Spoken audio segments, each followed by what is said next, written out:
Hi hello. കേരളത്തിലെ കോൺഗ്രസ് രാഷ്ട്രീയം ഇപ്പോൾ കപ്പ വിപ്ലവത്തിന് പിന്നാലെയാണ്. ഈ കപ്പ വിപ്ലവത്തിൽ പങ്കെടുക്കാനായിട്ട് AICC general secretary KC Venugopal sir തന്നെ അങ്ങ് ഡൽഹിയിൽ നിന്ന് ഫ്ലൈറ്റും പിടിച്ച് വന്നിട്ടുണ്ട്. തെരഞ്ഞെടുപ്പ് ചൂടൊന്നും വകവെക്കാതെ പുള്ളി ഇപ്പം കപ്പ അന്വേഷിച്ച് ആലപ്പുഴയിലെ അടുക്കളയും തോടും റോഡും എല്ലാം കയറി ഇറങ്ങി നടക്കുവാണ്.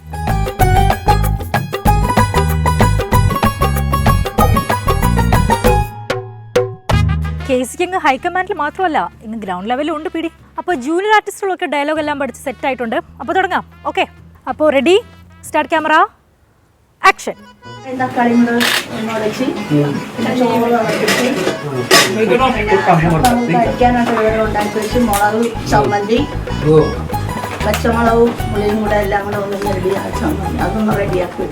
ഓക്കെ, അപ്പോൾ ഇതുവരെ എല്ലാം കറക്റ്റാണ്. ഇനിയിപ്പോൾ നേരത്തെ പറഞ്ഞെന്ന കാര്യമില്ലേ, അത് പറ. അതായത് മറ്റേ 10 കൊല്ലം മുന്നേ അതിങ്ങനെ ഫോക്കസ് ചെയ്യണം. 10 കൊല്ലം മുന്നേ ഇങ്ങനെയായിരുന്നു, 10 കൊല്ലം മുന്നേ ഇങ്ങനെയായിരുന്നു, അതിൽ വേണം നമ്മുടെ ഫോക്കസ്. എല്ലാവരും പറയുന്നു ഇങ്ങനെ ഒരു വലിയ മാറ്റം ഉണ്ടായിരുന്നു 10 കൊല്ലമായിട്ട് ഒരു കാര്യം അറിയാനായിട്ടാണ് നിങ്ങളോട് ചോദിക്കുന്നത്. 13 വർഷത്തിന് മുമ്പ് ഉള്ള വിലയൊന്നും അല്ലല്ലോ ഇപ്പം. ഞാൻ അടുത്തൊരു കടയിൽ ചെന്നിട്ട് 1 കിലോ അരിക്ക് 60 രൂപ എടുത്തു. 32 രൂപയായിരുന്നു 10 കൊല്ലം മുമ്പ്. 14 വർഷത്തിനൊക്കെ മുമ്പെന്ന് പറഞ്ഞാൽ ഒരു 5000 രൂപയൊക്കെ ഉണ്ടെങ്കിൽ നമുക്ക് മേടിച്ചില്ല. ഇപ്പൊ കണക്കിന് ഒന്നും നമുക്ക് ജീവിക്കാനും പോലും പറ്റാത്ത അവസ്ഥയാണ്. കുശലം പറഞ്ഞു കഴിഞ്ഞ സ്ഥിതിക്ക് ഇനി കപ്പ വിപ്ലവത്തിനുള്ള സമയമാണ്.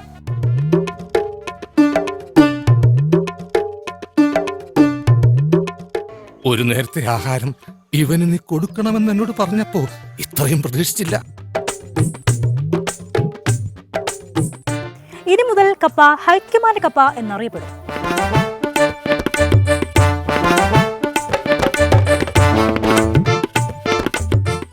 ഇതൊക്കെ ക്യാമറയ്ക്ക് വേണ്ടിയുള്ള ഷോ ഓഫ് ആണെന്നാണോ? ചേച്ചേ, ക്യാമറയൊക്കെ ഇതൊക്കെ വെറുതെ ഫയലിൽ വെക്കാനാ, അല്ലാണ്ട് നിങ്ങൾ വിചാരിച്ച പോലെ ഒന്നുമല്ല. ചേച്ചേ, മനോരമന്റെ ഫ്രണ്ട് പേജിൽ തന്നെ വന്നത്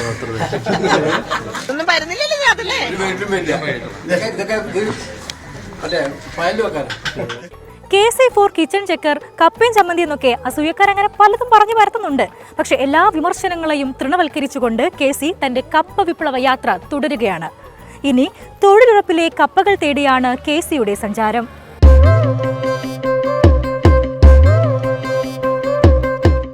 ഇനി തൊഴിലാളികളുടെ പാത്രത്തിൽ കൈയിട്ടുവാരലാണ്. എന്ത് പ്രഹസനമാണ് സജി. ഞാൻ പറഞ്ഞില്ലേ, KC പണ്ടേ ഡൗൺ ടു എർത്ത് ആണെന്നേ.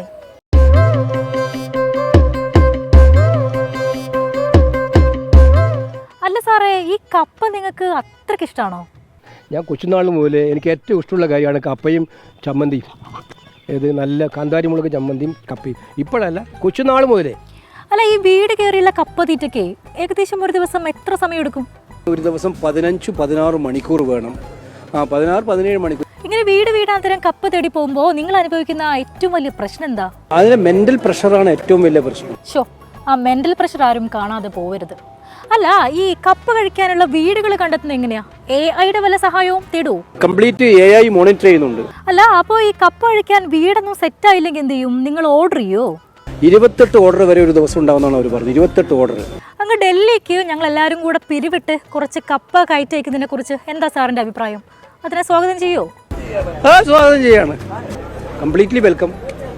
ഒരു കുഴപ്പമില്ല. ഓക്കെ. അപ്പോൾ ഈ കപ്പയും ചമ്മന്തിയൊക്കെ കഴിച്ച് ക്ഷീണിച്ച സ്ഥിതിക്ക് നമുക്കൊരു റൈഡ് പോയാലോ?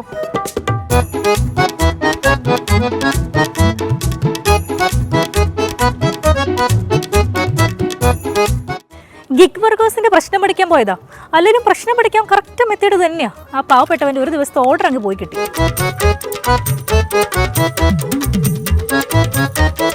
സാറേ, കപ്പ ഇവിടെ കിട്ടൂല, കുറച്ച് കാപ്പി എടുത്താലോ? ഇതൊക്കെ കാണുമ്പോൾ ഒന്നേ ചോദിക്കാനുള്ളൂ, നിങ്ങളുടെ PR അങ്ങ് CPM പോളിറ്റ് ബ്യൂറോ എങ്ങാനും ആണോ? ഇവർക്കെന്താ നിങ്ങളോട് ഇത്ര ശത്രുത? എന്തൊക്കെയാ നടക്കുന്നത് നമ്മുടെ നാട്ടില്? ഏതായാലും വോട്ട് കിട്ടാൻ വേണ്ടി കപ്പയല്ല, സാക്ഷാൽ കപ്പൽ തന്നെ വിഴുങ്ങാൻ നേതാക്കൾ തയ്യാറായി നിൽക്കുന്ന ഈ കാലത്ത് KCക്ക് ഇക്കടിച്ച കപ്പയൊക്കെ ദഹിക്കുമോ, അതോ KCയെ വോട്ടർമാർ പുഴുങ്ങിയെടുക്കുമോ എന്നൊക്കെ നമുക്ക് കാത്തിരുന്ന് കാണാം.